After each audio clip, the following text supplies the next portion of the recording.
တော်မေတကယ်ကိုမေးဆုံးဖြတ်ငါလည်းနှလုံးသွင်းရယူတတ်ဖြစ်ခဲ့ရတယ်ဒါပေမဲ့လည်းဒီတော့ချစ်သူရဲ့ Yes I do go onမေးဆုံးဖြတ်ကိုမြင်မှုခွေဒုတိယလူဖြစ်တဲ့ဒီဆုံးသွားမေးပေးခဲ့တဲ့ဆူလမ်းများနဲ့ချိန်တည်းပြီးဆိုရင်ကိုပြန်ပါ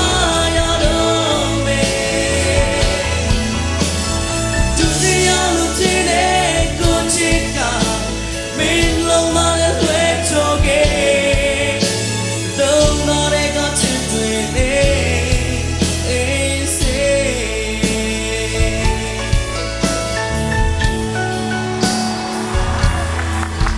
ဒုတိယချစ်တဲ့သူကအကောင်းဆုံးရှုံးသူတွေတကယ်ဆိုအားလုံးနဲ့ဘာမှမခွဲပြားပဲအစ